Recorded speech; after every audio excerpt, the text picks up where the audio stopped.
Hey folks, Flubber here once again. Now before I get to this video today, I hope you enjoyed my snack video on the Levi Strauss chocolate marshmallow Oreo cookies, which is on my channel. Welcome back to another video, y'all. And today, I know I wanted to do these videos in November, but before I get into it, I just wanted to say, I believe next Saturday, which is October 10th, yes, next Saturday of this year, October 10th, next will be my 7-year, it'll be my 7th year, on YouTube, yes. I have been, by next Saturday, I've been doing YouTube, my YouTube channel, I've been on here since October 10th, 2013, so 7 years. Wow, I believe 7 years I've been doing YouTube, so, and I keep the hope on growing, on my channel. I got 336 subs, and I just hope it keeps on growing, guys, and I'm going to keep doing videos. I'm not quitting YouTube, so I just wanted to say happy early 7th anniversary to me a little bit, but you don't just have any comments or anything, because you let me know on Saturday, though, next Saturday, because October 10th, so, 2020, so, but October 10th, 2013, that was the day that was my first video, when I started here on YouTube, so, yay me, but,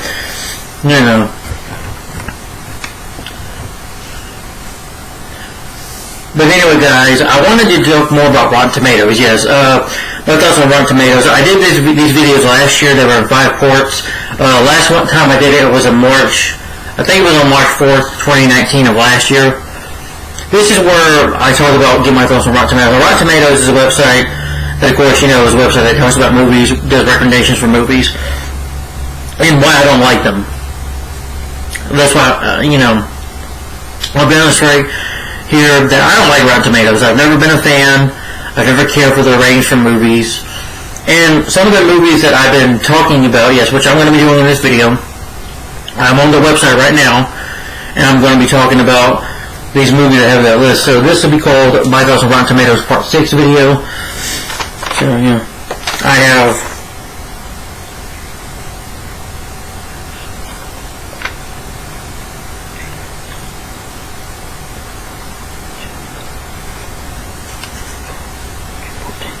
about 14 movies here, but I'm going to try to get to it, 14 films, but me, it takes me a while, so let's go ahead and get started. And remember, guys, this is my opinion on what I think of these certain movies, in my way, and you might disagree with me sometimes in these videos, and that's fine, but this is nothing against anybody that works on Rotten Tomatoes, like Sean Chandler. I know he's on Rotten Tomatoes, it's nothing against him. I'm just not a fan of Rotten Tomatoes. I just don't care for them. But, I'll give the final thoughts probably another day, I don't know. But here we go. Alright. You guys see me, now you will be able to see me. But my first movie, of course, will be the 1997 film starring Brendan Fraser and Leslie Mann and John St. George. And that film is called George of the Jungle, which, George of the Jungle, starring Brendan Fraser. So let's get to it. I'm going to be reading the reviews and some of the audience's reviews, and maybe have some disagreements here. But, alright, let's get started. Scroll down. Yeah, it did say 56% on Rotten Tomatoes, and a 41% from audience's score, which I don't agree with that. I'm going to read some of the percentage. See the scene where he's, a picture of the scene where he's picking up the line when he's saving Ursula, when George is saving Ursula.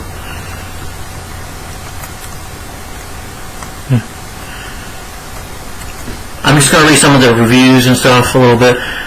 What sets the film apart is a script that has the good sense to laugh at itself. Which makes sense, yeah.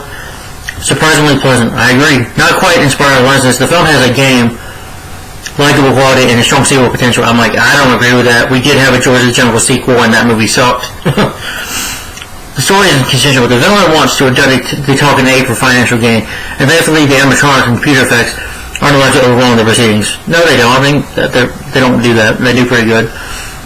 And pleasant surprise. One of the most witty, entertaining family films come out in some time. Fraser is so earnest in his desire to make a family-oriented and it's a film that watching him speak ape just doesn't make you chuckle. It does. It is funny to see him. I like the scene where he's trying to, where Brother Ape teaches him to, how to impress Ursula. He's like,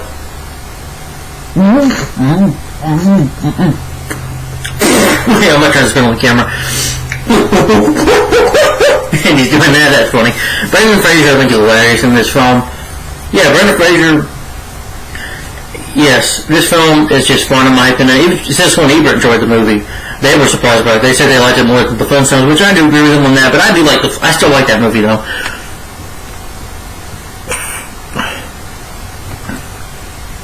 And some audience reviews, which, someone says, George the Jungle has so much potential, delivering good laughs, but it pretty much fell flat. It was not terrible, but not great either. It's just many of a Disney flick that provided a few good laughs on screen. I loved it when I was a kid, but realized as an adult that it wasn't one of those movies where I would love it forever. From young to old, the story was pointless, and it wasn't one of those plot lines that is meant to be taken seriously. The performance here was okay. I never was a fan of Brendan Fraser, but he was quite decent. Lisa May was wasted here, and she didn't deliver anything good on screen. I disagree with that completely. Well, first of all, I want to say I disagree with it. I mean, some people, that if you go up with the movie, men not like him, but I disagree. I'm always been a fan of Brendan Fraser because I like him as an actor. Like I said, I think he's underrated. I think he can do anything. With the Man, I disagree. She was not wasted here. Well, George the Jungle, to me, it's one of those movies when, even as a kid, you love it, you can still love it. I still love it. Hey, I was a kid when I watched the movie, and I still love it. I still have fun. It's a film that is silly. Look, it's a very silly movie. It's based on a cartoon. What are you expecting? A superhero flick? Yeah. There's one movie, when I talked about Inspector Gadget, the 1990 film, that tries to be a superhero film, and that falls flat on its face. Inspector Gadget, Julia Fisher was wasted. So, Lisa Man here was a good love interest, and no, she was not wasted. And no, I wouldn't say, And I disagree with that. I said, only kids will love it, but not the adults. First of all, John will see, no, I still love the movie, and I'm an adult. I'm 27 years old. I'm an adult, and I still love the movie. So, I know this show for Rotten Tomatoes. I wonder if people get paid for doing this. Or they just come in here and just to say this. So is it their opinion? Because I don't believe it. That it is. Because if you're just coming to say all this, to say, in my opinion, this movie sucked. In my opinion, this movie's a time waster. You need to say the words, in my opinion, and to each his own. More power. More power to people that love it, though. But, are you going to attack me because I love the movie? That's what I feel like. Pure crap. It's not funny. Interesting. Are good. It's just stupidity and them thinking it's good to be straight and comedy, and it's one of the worst Disney films I've ever seen. First of all, Bradley W. Yeah, I'm calling you out, Bradley W. First of all, it is not one of the worst Disney films ever. Apparently, have you seen Inspector Gadget, the 1990 film? Have you seen the Inspector Gadget movie? Have you? Have you seen Garfield? Garfield's not a Disney movie, but with Bill Murray, that film's awful. I can name a bunch of Disney movies that are awful. Some of the Disney remakes, like Lion King, that sucks. Beauty and the Beast remake, that sucks. Overrated. I can name a bunch of worst Disney movies on my, The only one I can think of on the top of my head is, or Flubber. That's one of the worst Disney films, in my opinion. Live-action Disney films. Apparently, you haven't seen it. You haven't seen them. So this is what Disney I've ever seen. I'm like, I don't think you've seen enough, Bradley. Yeah. And I'm not getting mad because I don't like it. I'm not going to read another long comment. One says it's just a decent time waster, which is okay. Okay, I already read that dude's comment. They have two of his comments there. I'm like, But to me, saying it's one of the worst Disney films I've ever seen, I'm like, no, dude, definitely not one of the worst Disney films. You haven't seen enough if you're saying that. But anyway, George the Jungle, fun movie. And guys, I did review Dudley Do-Right. It is on my channel. If you don't want to scroll down, just look at my random reviews on my channel. It's there. So, okay, let's get to another movie. Alright, number 2 is Flubber. Yes, with Robin Williams. Let me get to it. But, no, I just wanted to say, 56%, no. This is my opinion, this is what the rating should be, 56%, no. It should be, I think it should be 95%, yes. I think it should be 98% on Rotten Tomatoes. Yes, George of the Jungle should be 98%. In my opinion, that rating is stupid. 56%. In my opinion, it should be higher, much higher. Yeah. That's just my opinion. Call me crazy. I don't care. It's cool if people don't like the movie, but I do. Okay, let's get to Flubber, starring Robin Williams. Before we get to it, though, which it gets a 24% on Rotten Tomatoes, and I do agree with the audience score, 33%, yeah. I definitely will say the film deserves that. Flubber, there was a movie, look, I miss Robin Williams, folks. I miss him. This is nothing personal against him. I love Robin Williams, y'all. I miss the man. I miss him every day. It's sad that we lost him when he, committed suicide. Sorry I brought that up. But Flubber, I used to watch when I was a kid, but now I don't care for it anymore. I did a review / rant on it, and that would be just a rant because I think the movie sucks. But that's just my personal opinion. Let's see what some of the folks have to say about it. Yeah. A cute, well-meaning, but ultimately disappointing movie. Williams is a really busy actor these days. Seems tired here, and so does a lot of the slapstick. I agree with him. Robin was given no room to stretch. He's stuck mourning over a romance that will bore youngsters. I agree. How absent-minded you have to be before they call in doctors to begin clinic testing. Roger Ebert said that. Yeah, Siskel and Ebert did not like this movie, and I don't blame them. I think Gene Siskel said he was bored by it. I do agree, it does waste a talent of the cast and crew. I agree. It's graceless, lifeless, and stuff. I agree. Many kids will enjoy this silly movie. I'm like, I agree. Kids will like it, but I will say, as an adult, there's some adults out there that are probably older than me that probably still like Flubber, and that's cool. If you love Flubber, I have nothing against you. That's your opinion. That's your perspective. I respect your opinion. But some adults might enjoy it too. And don't make fun of them. Don't make fun of me for loving George of the Jungle. And I won't make fun of. And I don't make fun of people that love Flubber. If they love Flubber, they think it's a great movie. They love it. That's fine. It's just that my opinion has changed on it. I'm not saying you should change your opinion on it though. If your opinion is still the same, then that's cool. Nobody on here, Rotten Tomatoes, can't do that. Flubber is another tire along with his height. The issue is Disney had the time release was of comic actors. Robin Williams was well suited for the role. He gives this film everything, and it was one of the few redeeming parts of the film. I disagree. The issue I had was the filmmakers released some slapstick and very familiar in that the villain. Disney was guilty of causing that. A funny, feel-good family film. Bethany M. I disagree with that, but that's just me. Different, but not half as good as funny as it should have been. But kids will like it. I agree on that. But some adults won't like it. Now, okay, I've recently watched the movie when I was a little kid in the 90s, but given the horrible reception in this film, I now hate it as an adult. Robin Williams' performance, Danny Elfman's good music score, and this particular special effects doesn't save the movie from its own funny humor. I will agree with that. Forgettable characters and late John Hughes, but that is script. I agree. My words to you guys is, if someone has great directing skills and Disney has had a chance to remake The Amsterdam Professor again, please get Steven Spielberg to do it. If only if you're ready to make a better script with better 30%. Yeah, I agree.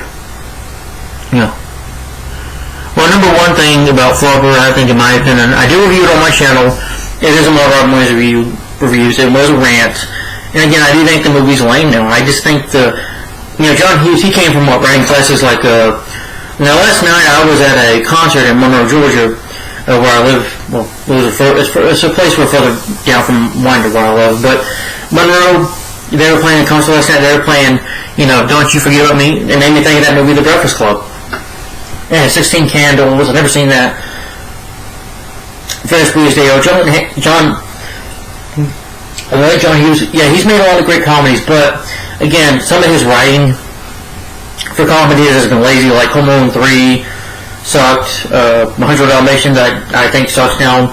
The remake, that's another one of the worst Disney film I'll say. One Disney movies I've seen is the 101 Dalmatians remake.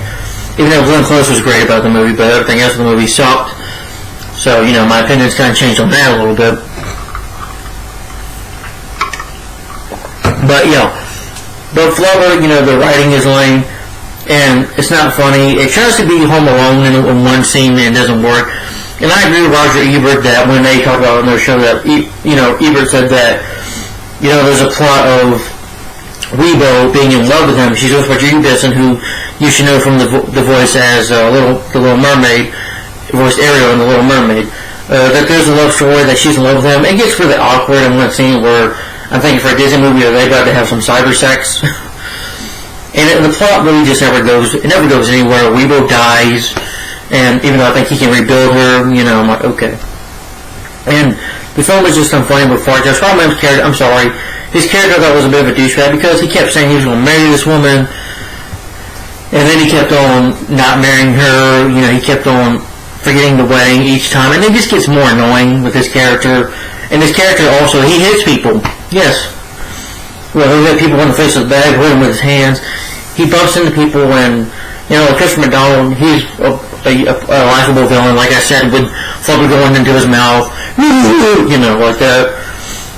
His performance, you just know he's the bad guy anyway because he says he's the bad guy in the movie, so I do in the social critic there saying, he says, oh, I'm the villain, But what makes Flubber a lame movie is its bad script. It does have good effects in there. I do like the way Flubber looks. Flubber can be funny at times, and I do like the dancing, but it's not enough to save the movie. Yeah, it's just not good enough. But Rob Williams' performance, I'm sorry, I didn't like it. I'm not going to say it's his worst movie, but, it's probably his worst performance in my opinion. I didn't care for Flubber. I'm not, just not a fan of it anymore, but it's cool some people are. But anyway, I would give it a 33% or a, Rotten Tomatoes, 24%, 33% of mine, so I'm like, no. 24%, I'm like, in my opinion, I think he deserves at least a 10% on Rotten Tomatoes, yes. He's at least have some good effects, but everything about the movies is lame. Like the performances, the humor is just not funny. It was just very annoying to watch. I'm like, and I did not care for one of the performance in it. It's cool that he was flying car in the movie, but still, his character was just irritating. And it could have been better. It should have been better in my opinion, but it's cool if you like it. But anyway, he deserves a 10% on Rotten Tomatoes in my opinion. Audiences gave it too much of a high rating, so. But okay. Alright, now the next movie. And this is a film called Snow Dogs, yes. Which stars Cuba Gooding Jr. and the late James Corbin. And Snow Dogs was another movie I grew up with, It gets a 25% and 39% from my score, which, okay, is decent. I don't think it deserves 25%. Insanely forgettable. I disagree. I remember this movie. Phone in business as usual. No, I don't agree with that. I don't think it's a pretty good throw. No, I think it's a good movie. I like it.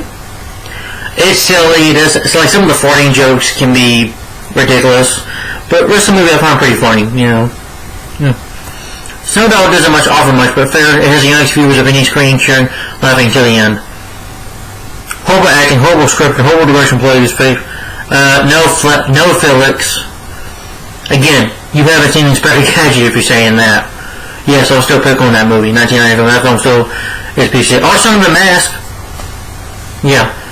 Have you seen Son of the Mask? It's not a Disney film, but I'm just, Cat in the Hat with Mike Myers. Yeah. This movie is so cliche and stupid, I'm sad I ever saw it as a kid and I hated it. I'm like, well, I'm not sorry for it. This movie is so cliche and stupid, I'm sad I ever saw it as a kid and I hated it.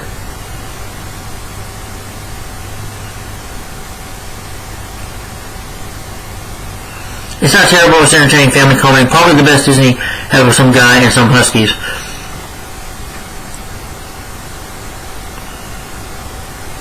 One person loved it. Such a great movie and another adorable Walt Disney picture classic. I agree with that, Cassie. A wonderful fan of them. I agree. It has some issues, but guess what? The movie's still a lot of fun. They still have a lot of good humor in it. I thought Cuba Gooding did a good job. I thought the filming was really good, like they were really in Alaska, and it had its funny moments. I thought, Cuba Gooding Jr., he was over the top of his performance, but he was fun. I had fun with the movie. I thought the movie had some heart into it, I like the Michael Bolton soundtrack. Yeah, I like Michael Bolton, Tom Alvin Tender, and I really love Snow Dogs. I did grow up watching the movie. Hey, don't judge me for liking it, though. Don't call, again, like I said, that's wrong for them to say that on Rotten Tomatoes. Say you're going to like this movie if you're an adult, or if you're a kid. I'm like, no, you can still guys, you can still enjoy a movie even if you are an adult. If you grew up watching a movie as a kid, you can still enjoy it as an adult. There's some movies I still enjoy, and I'm not ashamed to admit it. I'm not ashamed to admit it. That's my point, folks. Doing these videos with us Rotten Tomatoes, you don't have to be ashamed to give your opinion on a film. If you love it, you love it. But I don't get around, why they give it 39% and then only one person likes it. I guess some of the people might have liked it, but some people trashing it. 39% from audience score, not really. That's higher than Rotten Tomatoes itself, and Rotten Tomatoes, they hated it. I would give it probably a 48%, or nearly a 50%, which I think is above average for it. I think a 50% for Snow Dogs would be good, because I do like the movie, but it does have some of its issues with its over-the-top silly acting, and, some humor can be really goofy, and some of the fart jokes. But again, like I said, it's nostalgia for me, so I do like the movie still, but I agree it's no masterpiece. But it's not one of the worst. I would still watch Snow Dogs. I'll watch Snow Dogs over Disney. I will watch it. I'll rather watch Snow Dogs again than ever watch the Mulan remake. Yeah. Or watch the Lion King remake ever again. Or Aladdin remake. I'll never watch those. I really just watch Snow Dogs. Or George of the Jungle. But anyway, 50% or, hell, 55% I think it deserves at least. Because I think it is a fun movie. I think it did have some heart in it. And it's fun. Okay, anyway, moving on. Alright. Now, the Flintstones, the 1994 film.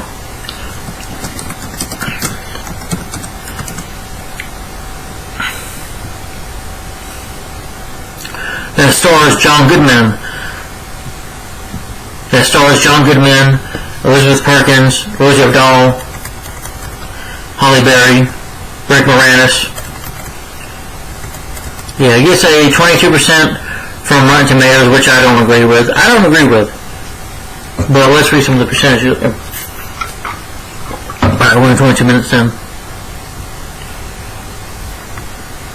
Okay. I'm just going to be reading. Once again,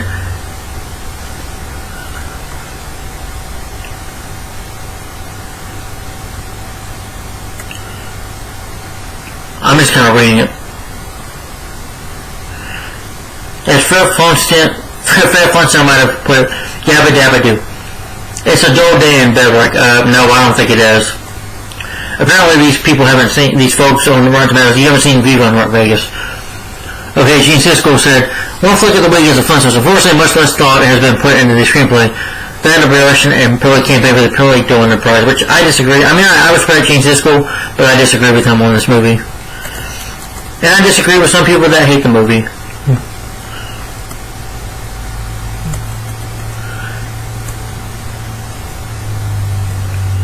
Yeah, but everyone's favorite modern stage film is a bitch is live action screwball coming. I'm not reading long comments.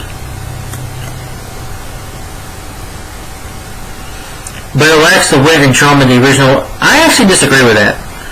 I think it's the second best film based on a cartoon, in my opinion. The first is George Jr., but the second I put this, yes. I think the humor works. I think the cast does a pretty good job. Rosie O'Donnell's not attractive, but she has a laugh down. Elizabeth Perkins, I think, does a good job. I think Rick Moranis, I think he does a pretty decent job. He's growing me as, I didn't like him as Barney at first, but I'm going to like him more. I do think Stephen Baldwin is better, but he's fun. Him and John Goodman have good chemistry, and I bought them as Fred and Barney. I do think this movie has the wit and charm of the original cartoon. It's different, yes. I think the plot would be hard for kids for, but I enjoyed this movie as a kid, and this movie does have some,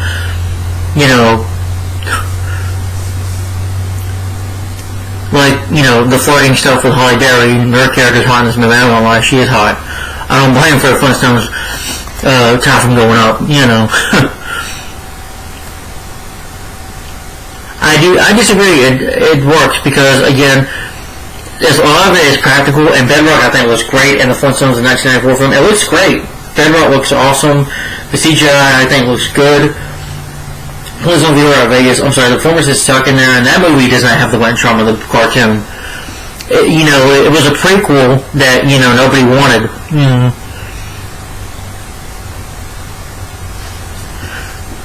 I remember the McDonald's Happy Meal. I think I remember the McDonald's Happy Toys, too. Yabba Dabba Doo, yep. At least Brody, me and him can agree on that. The film doesn't hold the two lead roles, which were well casted. The film didn't have anything good to offer. I do agree about the plot, but again, the plot you don't pay attention to too much. I mean, kids won't care. When I was a kid, I didn't care about the plot. Kids are not going to care about that. They're going to enjoy the movie. The plot might be there, but it's still fun to see Fred Flintstone do some funny stuff in the office, like flirting with Holly Berry and acting like a fool in the office, being the lovable goofball that he is. And I disagree. I think the movie holds up, And no, I don't think the script is awful, and no, I disagree. Judging and sloppy acting avoid the film, no. Again, Inspector Gadget, Cat in the Hat, Son of the Mask, Alex R. Have you seen those movies? I dare you to see those movies. Yeah. I think Brian Levant did a good job directing. And no, I don't think he did a sloppy directing because Brian Levant was a guy that actually grew up with the cartoon. He was passionate about it. He had passion because he grew up with the Flintstones. And I think he did the movie justice. I will always defend the Flintstones 1994 film. I think it's a great movie. I will never understand the hate for it. If you hate it, that's fine, but I don't understand what's to hate about it. I think it's a fun movie. John Goodman was great as Fred Flintstone. The plot, it can be a little hard to follow, but still, it doesn't bother me that much. Because again, the movie, you had to have something going for it. You had to have a plot. You had to have a story. And I think the film has a good story. And I don't think he's bad directing sloppy. I'm like, no. This movie is not. Yeah, I don't agree with that at all. I've seen movies that are terrible and that have that. I'm like, this movie isn't one of them. It's like those 3 movies I brought up. Not even coming into the funny TV series. The plot and humor is its main flaw. I'm like, I disagree. I think the humor works. But the film does not deserve a 22%. Not from me, it wouldn't get no 22%. I don't agree with that Rotten Tomatoes. 22%, no. For me, it deserves, I would give it a 70%. Yeah! I would give it a 70%. I would give it 80%. Well, I think 75% for. I would give 75% for this. Because again, I don't agree with anything they said about Rotten Tomatoes, calling the film lazy and stuff. No, I don't think it is. I think it's entertaining. I don't see the issue with it. I like the performances. I think it's just, to me, it's a fun movie. So, and it's definitely really underrated. So, I don't get the hate for the Flintstones. The whole movie from Mark Vegas gets a lower rating because it deserves that. Yeah. Flintstones The Movie, that's the shitty Flintstones movie, not the 1994 film, in my opinion. Alright, now, Scooby-Doo the Movie, 2002, okay. Oh, we're in 28 minutes, okay.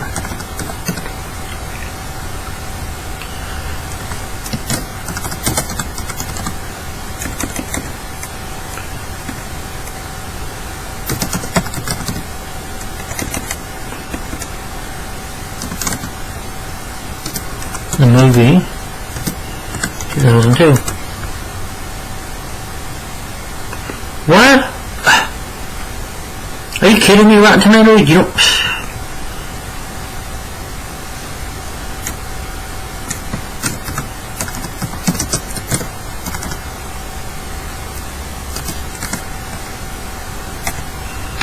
Well, I can't find the first movie,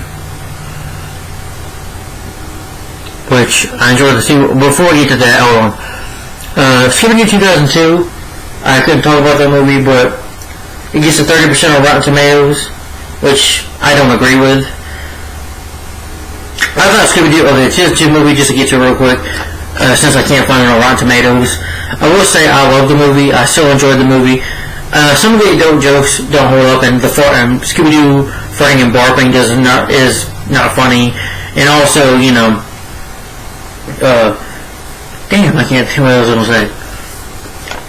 But I didn't mind the gang splitting up in the movie. I felt like the cast did a really good job. Well, I didn't care for Fred or Velma. I mean, Fred or Daphne, Sarah Michelle Gellar, and I can't think of the damn names. Freddie Prinze Jr., yeah. As Fred and Daphne, they didn't really work for me in the first movie. Because Fred, I can't see as being selfish, and Daphne was kind of annoying. She does become a badass at the end of the movie. And Fred, I think, becomes a better leader. As the movie went on, though, I did like the characters a bit more.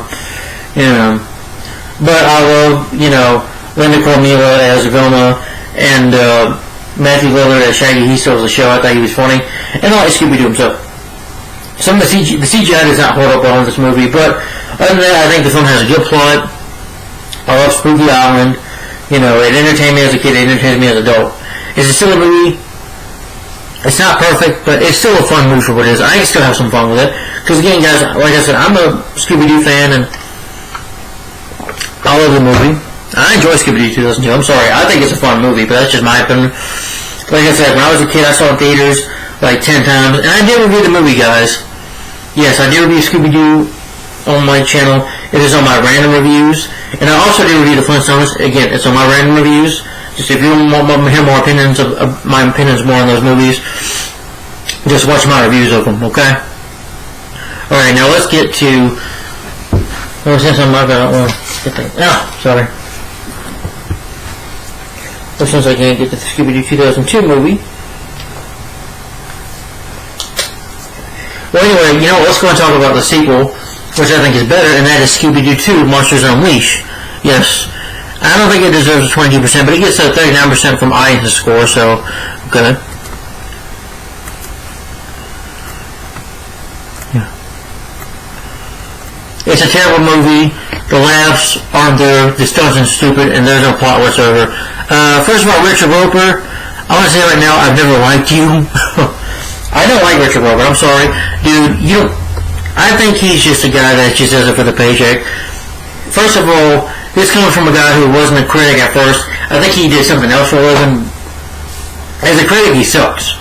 I'm like, I never cared for Richard Roper saying the film is terrible and the laughs aren't there. I disagree, the laughs are there. The plot is good, yes. I like the plot. It's kind of a throwback to the 60s show with the villains, and I like the villains coming back in this masked figure, the masked figure that wants to, kind of take over Coolsville and take down Mr. Ink, and I like the plot.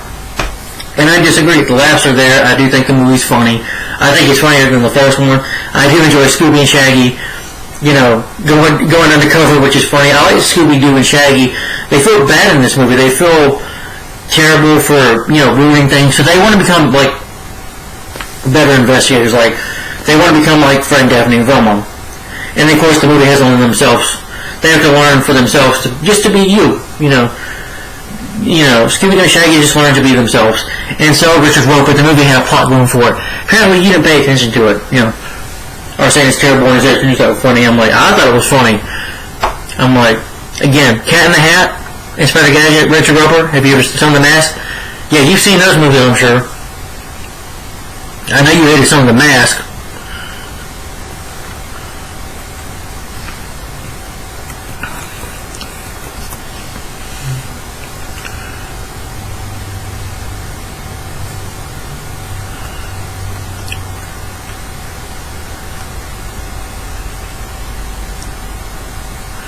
Michael Clifton, I disagree, saying Scooby-Doo is loud and does have better Blue doing an impressive impersonation of Scooby's best pal, Shaggy. I would say doing a great job of making the character his own. But there's not really much else going on. Michael Compton, yes there is. You have a villain that's trying to take over Coolsville, and the gang have to run and hide to figure out who this is, and them trying to stop this guy, and him terrorizing Coolsville, and Scooby and Shaggy trying to prove that they can be better, more useful to the gang. So there's a lot going on in this movie. So apparently, yeah, you didn't watch the movie fully. So milder than the first, but not Scooby snack worthy. I disagree, Neil. I think it is a Scooby-Doo snack. I don't see how anyone, even Scooby-Doo fans, could really find anything worth liking with this movie. Well, first of all, Felix Whistler, whatever your name is. I liked the movie. I thought it was funny. I thought the humor was good. Some of the jokes don't hold up. But in the Scooby-Doo much release, it was a fun sequel. I had a good time watching it. I thought it was funny. I think it's better than the first movie. I think the cast does a better job. His friend Daphne are even better. You know, I like, oh, and also, you know, I forgot to mention, Velma is in love with Seth Green in the movie, which was okay, it was good. Her farting, it was a silent fart, but it wasn't a full, like, ridiculous fart. I've seen worse fart jokes, but that was a little bit funny.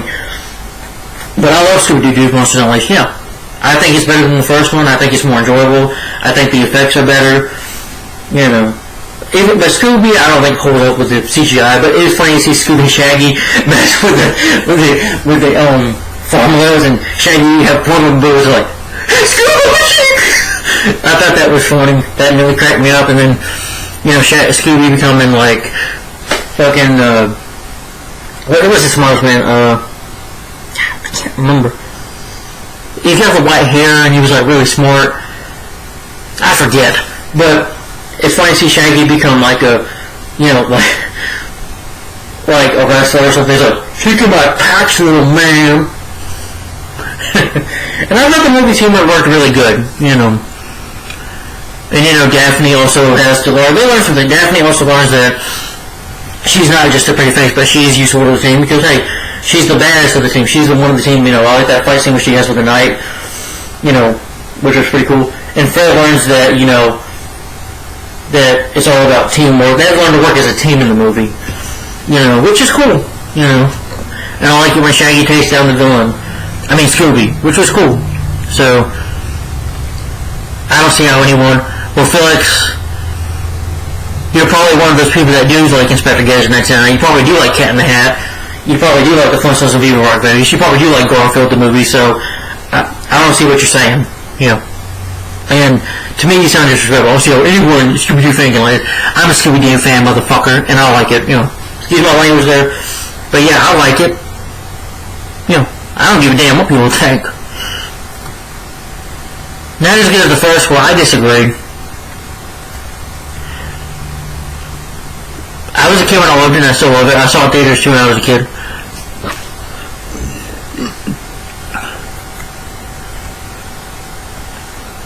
I think it homages. I disagree saying learning no lessons from the first film. I disagree with that. I think the film had better humor. You didn't have a fart and burp scene with Scooby and Shaggy. Instead, you had them drinking the potions, like I mentioned, which I thought was funny. That was done better. And I'm like, and I think it homages the cartoon really good with the monsters. I think the filmmakers did a really good job with that. I think they improved. They heard the negative reception of the first movie. Even though I like it, they heard it. Pretty much I think more market the CGI and even more terrible looking general effects. I disagree. I think the effects are really good in this movie, yeah.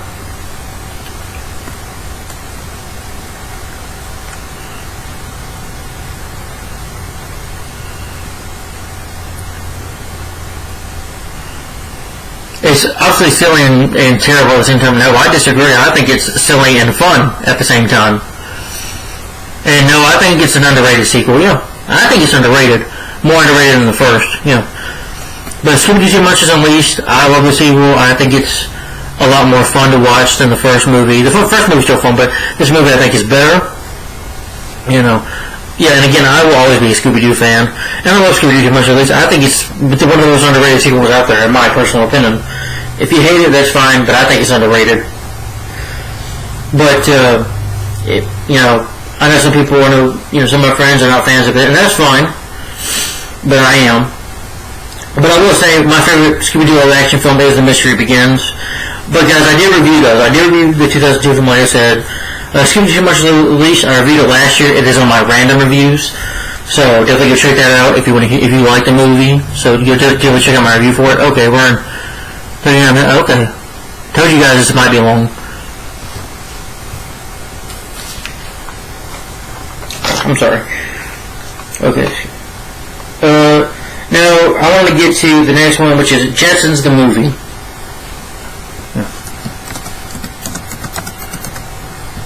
Yeah, the 1990 film, which I think is an underrated movie. Which I definitely am going to review. I am planning to review that one day. but it gets a 27% on Rotten Tomatoes. But it gets a higher 44%, so it gets a higher rating. It's based on the popular cartoon series, the animated set, a time with family-sized spacecrafts and international travel. I'm just reading the plot. It begins with Hollywood filmman George Jetson. When his cranky boss, Mr. Spacely, gives him a promotion that relocates him, his wife, and the rest of his family to the far reaches of space. However, while the film members are enjoying the movie, George finds trouble at the new job right away. It's a fun little movie. I think it's harmless. I did watch the Jetsons show last year for the first time. It's a fun movie. It's a future setting of the Flintstones.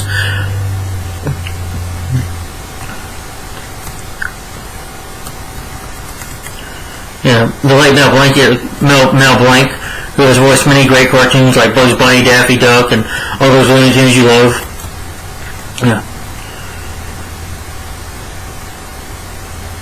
Jetsons The Movie is nothing less than a master plan for utopia. Your children may never be the same. What? What? No, I think the children will be fine, dude. Ow. Top-notch computer graphics, charred voices, and gags disguised features struck firmly in 1962. The film isn't any more fascinating than the television cartoon series that inspired it. It's only longer. I don't think it felt that long. Jetsons The Movie, the picture will pull the fans of the original series. Yes, it will. Great visuals, lackluster characters and plot. I'm like, I disagree. I think it had good characters. I like the robot character boy, I like some of the side characters, and the Care Bears I thought were cute in the movie. I'm not a fan of Care Bears, but they were cute in this movie. A terribly fair-worded movie, lacking a ripping sense of filming. To help understand why Universal would think this, I'm like, well, I disagree with that, Brian.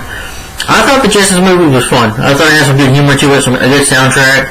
The cast, you remember the characters, George Jetson, his wife Jane, his son Elroy, Jane is the daughter, I'm like, or his wife. Again, I saw this so many times when I was a kid. Jetsons The Movie is a homestead. Well, I can't say so much about the Jetsons movie because I fully haven't watched the entire show.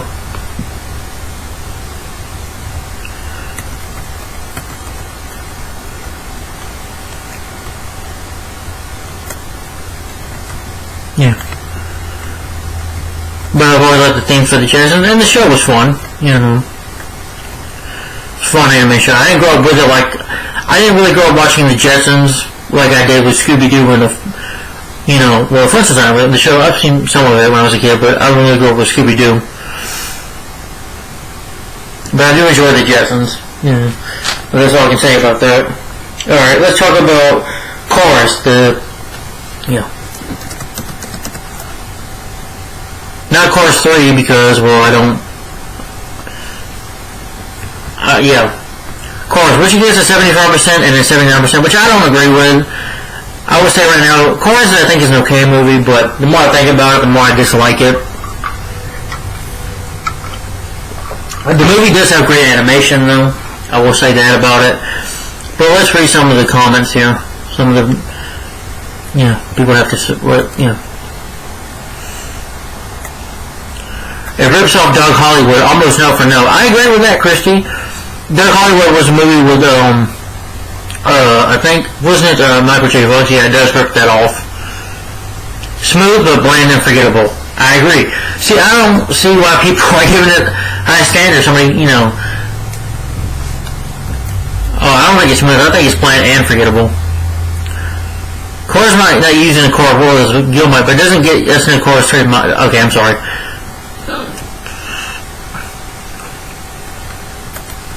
I don't think Pixar delivered with this one, but that's just my opinion.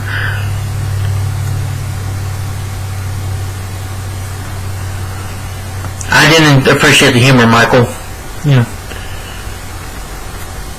Overall, I enjoyed it. Rachel Rainer, I've seen her on YouTube, Rachel Rainer, I've heard of her on YouTube. I think I'm friends with her on Facebook, too. She has a YouTube channel. I'm sorry, I disagree, Rachel. I did not enjoy the movie. But that's cool if you did. Some people did. But me, I didn't enjoy it. So there's some decent people on, there's some good people here on Rotten Tomatoes.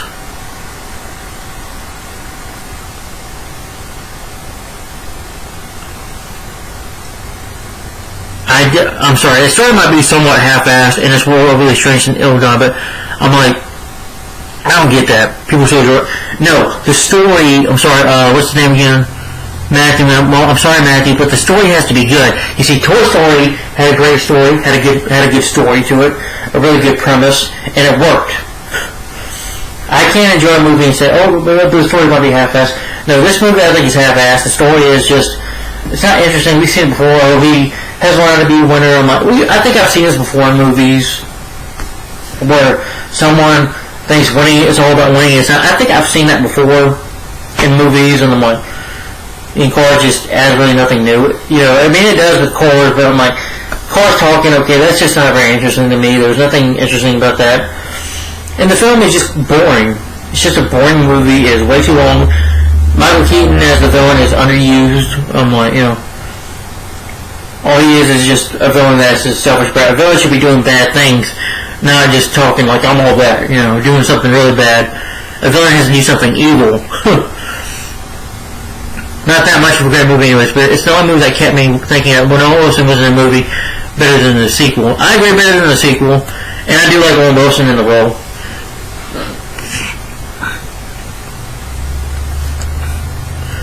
I don't think it's a lot of fun to start to finish. I disagree. I didn't have much fun with it. Like I said, I think it's boring.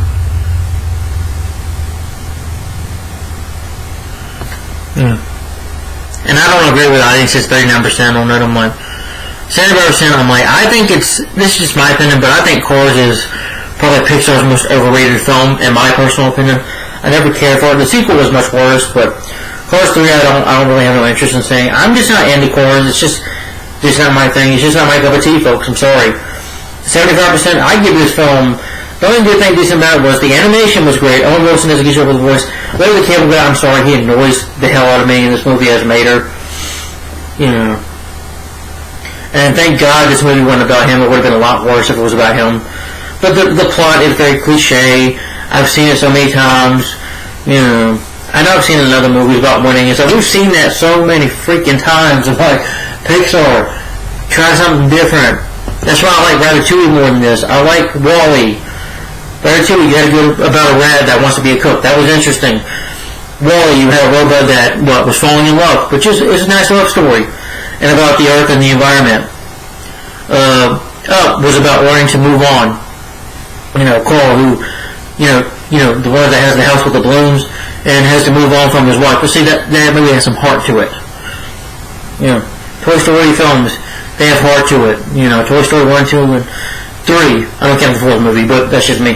But the first one, you know, kind of you learn about friendship, A Bug's Life, you know. Yeah. There's always a message that, but Bug's Life, I've always seen it as the kind of movie that you shouldn't let people bully you. That's what I kind of get from Bug's Life, but that's just me. You don't let people walk all over you and control you, you know. Bug's Life, for me, was like a movie about, you know, standing up for yourself, you know, not letting somebody step on your toes and let them push you around. That's the way I kind of saw it. I know it's maybe a little awkward for me to say that, but that's just how I felt about Bug's Life. Finding Nemo about learning to be a good father, you know. And, you know, Finding Nemo had a great story, so did Finding Dory. You know.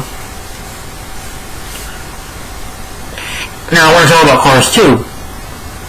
But for me, all Wilson good, the animation is great. That's about it. Mike Keaton is good, but he's really underused. He's wasted here. Over that, I'm going to say the movie deserves a 5%. I think it deserves a 5%. To me, Cars is just overrated. I don't get the praise for it. I say, if you like it, more power to you. But I don't agree. Yeah. And for Rachel, it's cool that she enjoyed the movie. I respect all YouTubers out there, you know. The ones that, you know, at least have an opinion, you know, and actually care about movies. You know. And can be honestly straight up with their opinions, which is cool. Alright, let's see. If Cars 2 is on here. Yes, that Cars 2. It gets 39%, so it gets much lower rating. And 49%. See, don't tell the kids, but Santa Claus isn't real and Pixar is fallible. It's all quote and jolly and fast-paced. A feast for the eyes, but there's not much for the mind or the heart. Not much added power here, I agree. The problem with Cars 2 isn't that it's a bad film. It's that it's not a Pixar film. No, it is a Pixar film, but I think it's a bad film. Debbie Lynn is, start your engines. You're in for a victory of your life, of course, too. I disagree with that. I'm sorry. No.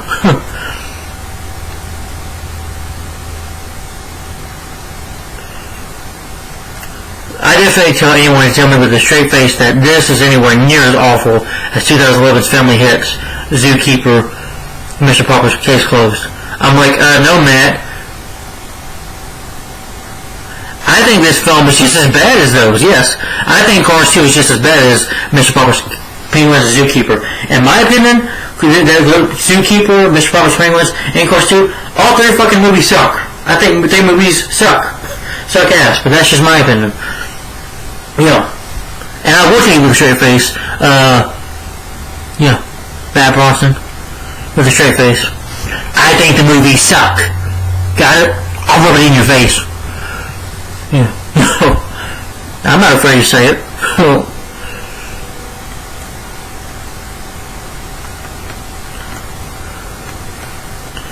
Well, it may be the weakest Pixar film today. Cars 2 is still a satisfying diversion for 2 hours. Even the story characters force you to turn off your brain off. I'm like, first of all, Matthew M., I always turn my brain off during a movie. And that's another issue with this movie. I'll get to it later, but liking compared to the first one, but kids will enjoy it anyway. I'm like, I doubt it. I don't know how kids can enjoy this movie. I mean, they probably will. The movie lacked what other Pixar movie didn't lack. The movie, which was, I think, horrid. The first Cars was okay, I agree. Well, I agree, we didn't need a sequel, no.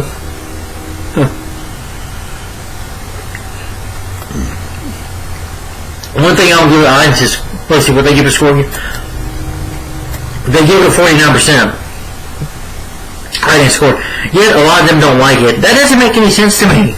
You give it 49. You give Cars 2 49%, but then a lot of people down in the comments down below that don't like the film. So why do you give it such a high rating?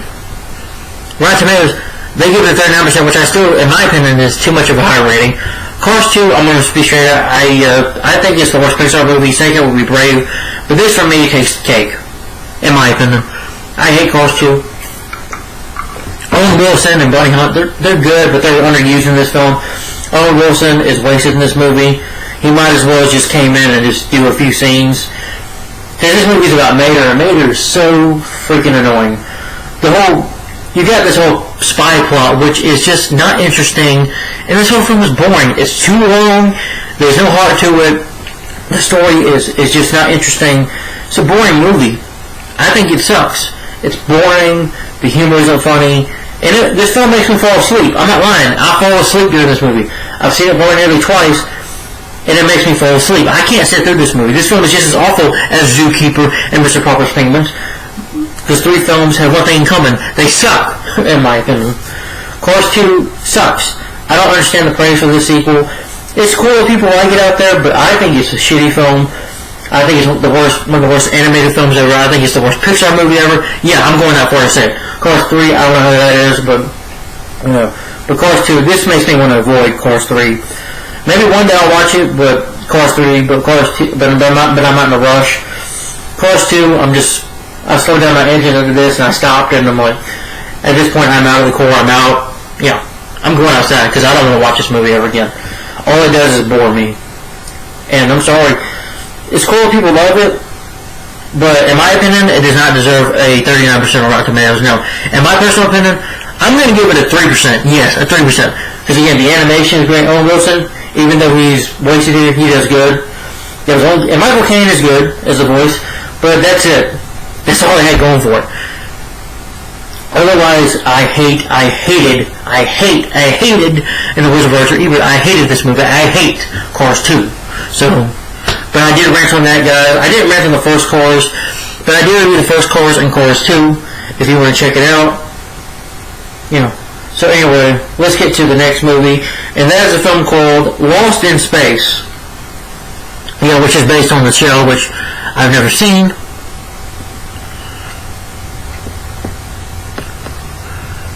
Now, guys, we're almost done here. Let's see. I think 5 movies left. We're so close to getting done. Just hold on.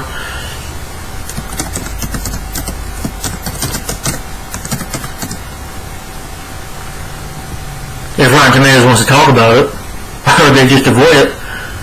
No, the movie. No.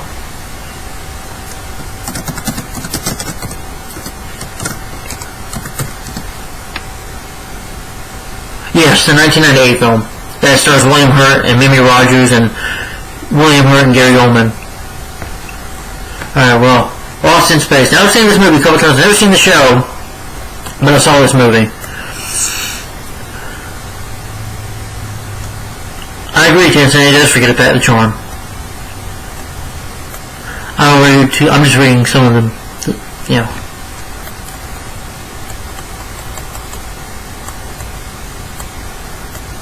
These Robertson should have gone to therapy, not space. I agree with you.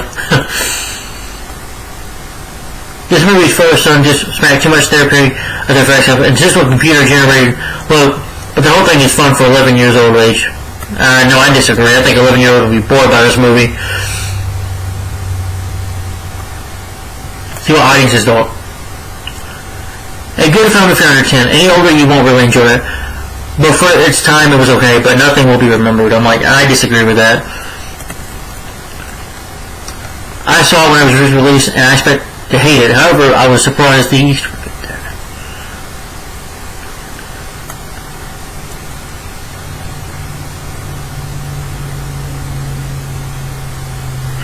The film isn't as bad as people have claimed it would be.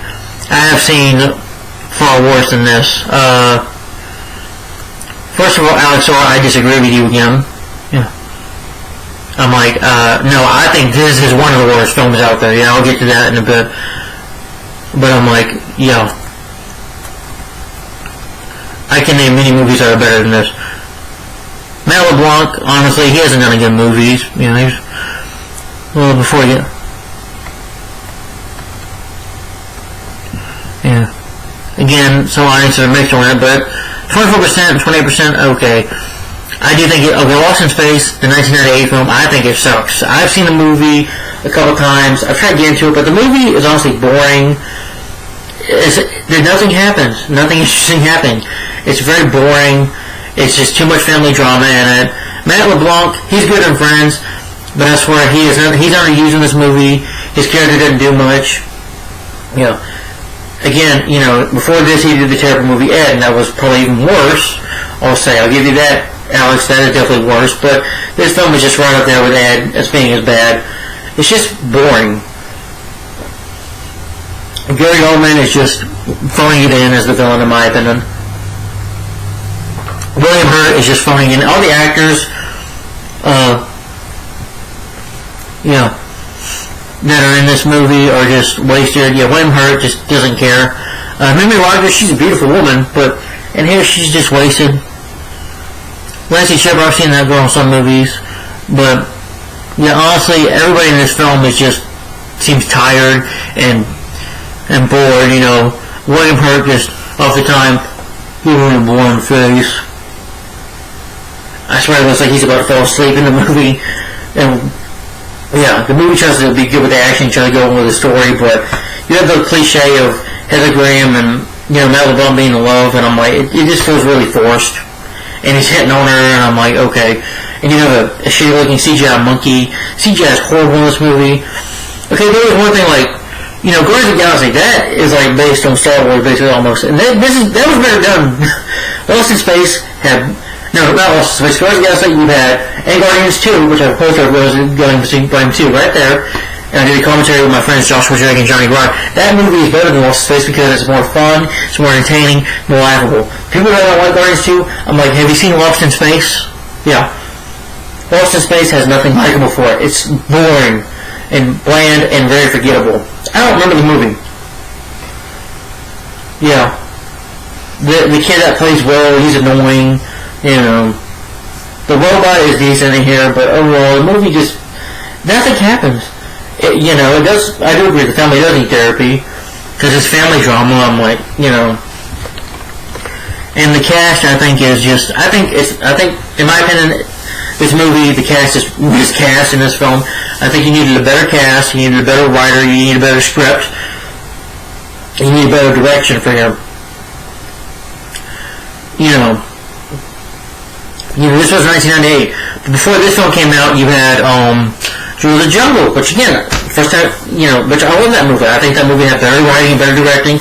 Jewel of the Jungle, people should, if you're going to do a bad movie based on cartoon, look at that movie. Or the Flintstones. I think those films have good writing and a good cast. This one doesn't. This one was just boring. At least Jewel of the Jungle and the Flintstones never bored me. The Lost in Space, ugh. Movie I never want to see again. Okay, let's talk about Adam Sandler a little bit. There's only 4 movies. You should give me more to it. And of course, the first movie that he ever did, and that was Billy Madison. Yes, which came out in 1994. A 40% on Rotten Tomatoes. Oh, it gets a 79%. Oh, that's good. It gets a higher rating from people. 40%. I'm like, no, I don't agree with that. Let me read about that. And I'm going to say Going Overboard. I'll mention that a few times. If you ever had to reveal the 3rd grade, this must be the best thing. Billy Madison has a textbook as a more half-decent idea, and then we got to be able to be on lying around and making jokes with your buddy stage. The latest entry in the American cinema is of Dumb and Dumber Heroes. Well, I know Gene Siskel and Roger Ebert don't like it, but again, I disagree with them. I thought it was a fun movie.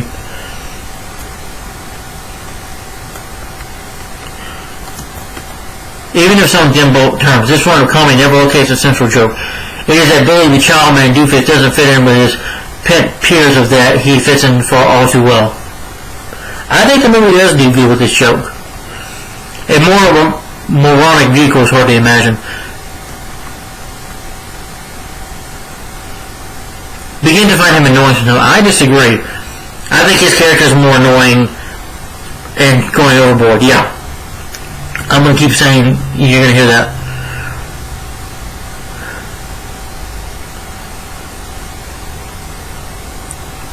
I think this movie was clever. This is Adam Sandler at his best, and his latest films are cheap craps, and one came easily to him. One of Sandler's worst films. Silly plot, very poor acting. Sandler was just annoying and unfunny. It's boring. Save your time and avoid this. First of all, Jamie C., I disagree with that. No, it's not one of Sandler's worst films. No, I don't agree with that. Have you seen Going Overboard, dude?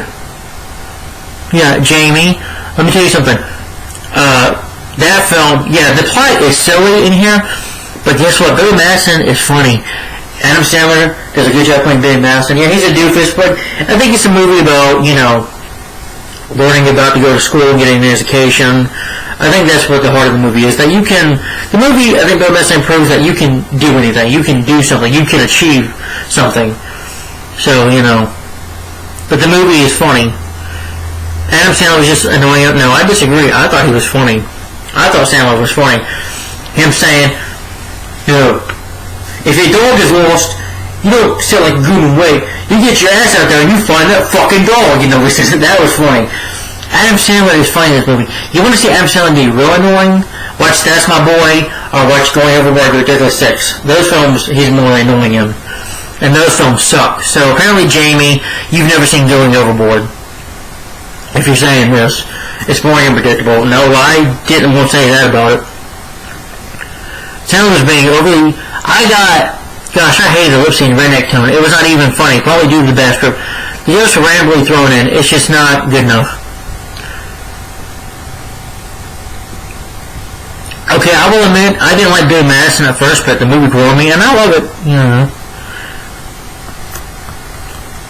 Highly overrated Billy Madison. To put it simple, it's a childish comedy with the... Okay, I don't get it with audiences here. I'm like, this is my issue, folks. This is what I don't want to give Rotten Tomatoes at the time of their ratings. The audience gives it 79%. That's 79%! But yet, audiences down there are trashing the movie. And some of the critics there, they're giving it a 40%, which is lower, and some of them are liking the movie. I'm like, again, 79% and people down the audience are shitting on the movie. I'm like, maybe I'm not going to read any more. I don't have time for that. But really, to me, that's just dumb. I'm like, why is Iron School giving the same 9% when half of them are shitting on it? And you know those people that crap on it? I'm gonna keep saying it. Like when I reviewed it last week, I think. Ranting on Going Overboard.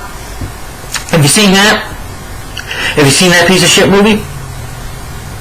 Apparently they've never seen Going Overboard. I dare them to watch that movie. I dare those people, if they're ever watching this video, I dare you to watch Going Overboard and see how that film is, and watch Billy Madison and tell me what is better. But anyway, Billy Madison does not deserve a 40%.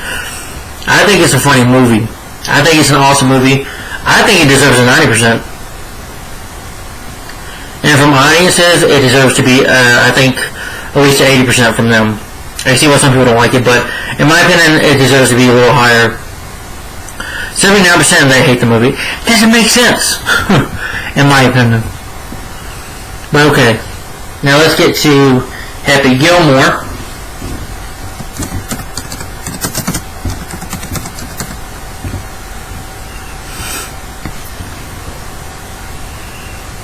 Which gets to 61% on Rotten Tomatoes and 85%. Okay, so I didn't see a lot more than the critics, but what do the critics think about it?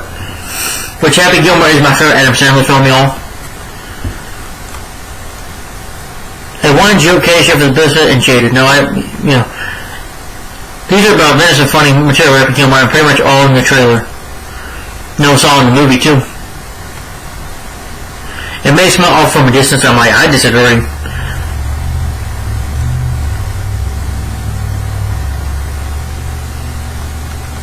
They did try. They did care. I'm just reading. Huh.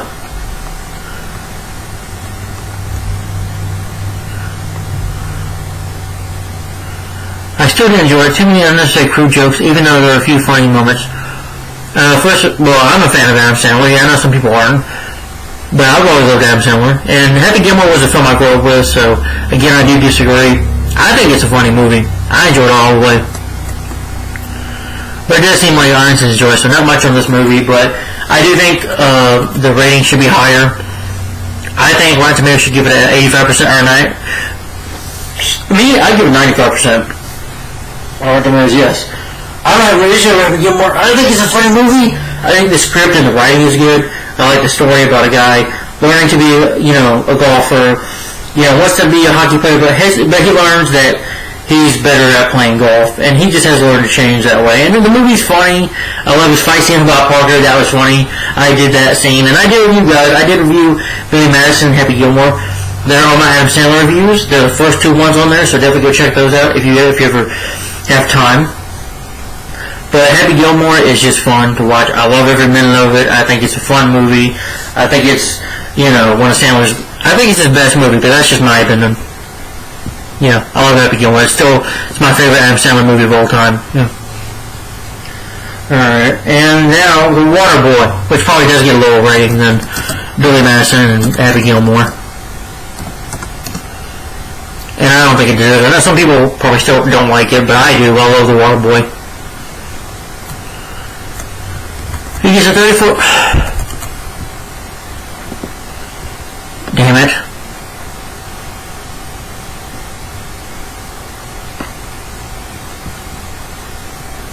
Okay, never mind, I'm sorry.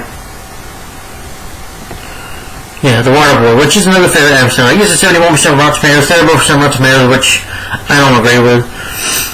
So let me read some of their...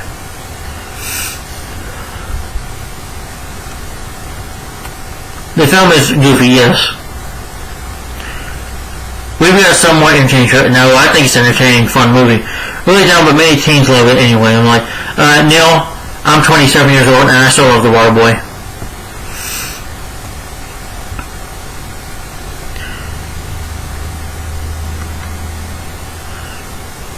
First of all, Peter, I disagree. I think kids will want to see The Waterboy. I think kids will love it, It's a dumb comedy, it's dumb fun, but it's fun. And I know people don't know about Adam Sandler's voice, but I like his voice. I like him as Bobby Boucher. I'm 31 years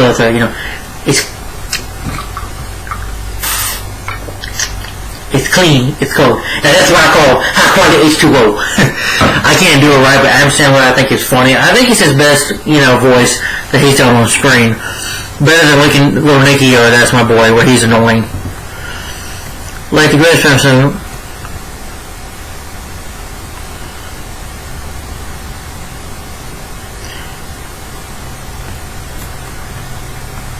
I suppose, well, first of all, Tom, the movie I still enjoy it, so, yeah. I enjoyed it as a kid, I still love it now. I watched this movie, I think last month or so, and I still love The Waterboy. I still think it's one of Sandler's best films. Yeah, I'll say it.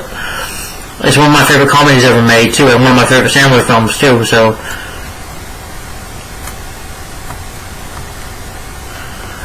Peter Travers, I disagree with you. To me, The Waterboy, that's what I call high quality H2O. Yes, The Waterboy is high quality H2O from me. So, yeah. I think it's a great movie, but that's just me. I love it, Adam Sandler is funny. Again, I like the story about it because I could relate to the story because I've been bullied. I was bullied when I was a teenager, when I was in middle school. I was bullied real bad, and I wanted to tackle some people that bullied me. Yeah, so I understand that the story is about a guy that is a mama's boy. Well, I wasn't a mama's boy. Well, maybe I was a little bit of a mama's boy when I was in school, I'll admit. Because I used to cry for my mom a lot at school, but that was just me. I don't do that no more. No, for some years. But, again, you can relate to Billy Boucher because, again, he was awkward, he talked funny, he couldn't help but stutter, and people bullied him for it. So, it's just about a guy that's just sick of the bullying, and you can't blame him. Some people just don't like being bullied, Okay. Now we get into the last one, which is The Wedding Singer, yes. But I wanted to say, I did review The Waterboy, guys, also my Adam Sandler reviews. 34%, in my opinion, I disagree with that. From audiences, it doesn't deserve 71, I think it deserves 90. And on Rotten Tomatoes, again, I think it deserves, I'm going to say, a 95%. Yeah, again, in my opinion, The Waterboy deserves 95% on Rotten Tomatoes. In my opinion. Alright, well, let's get to The Wedding Singer.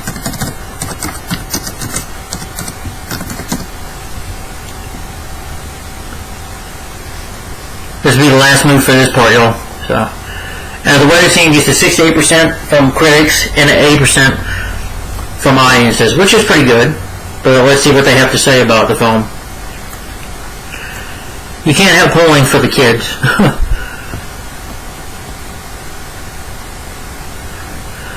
First of all, I never want to throw a moth to the screen. I'm like, Billy Madison, Happy Gilmore, The Waterboy, Bulletproof. I think those are all fun movies. Yeah, Adam Sandler, on his early days, he made a lot of great movies.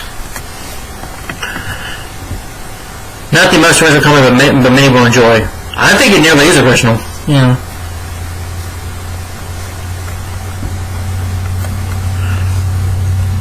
I agree, the film has heart. It has a good romance. I love the chemistry between Drew Barrymore. And Adam Sandler is really good.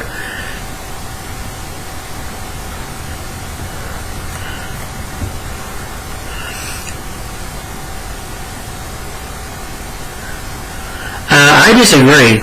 I think it's more than okay. I think it's a great comedy. It's a good romantic comedy. It was cool to see Sandler do something different, a romantic comedy. And Groovy gets on, but I don't think, no. I think Adam Sandler and Drew Barrymore, as the movie goes out with them, they have really good chemistry. There's a spark there between them.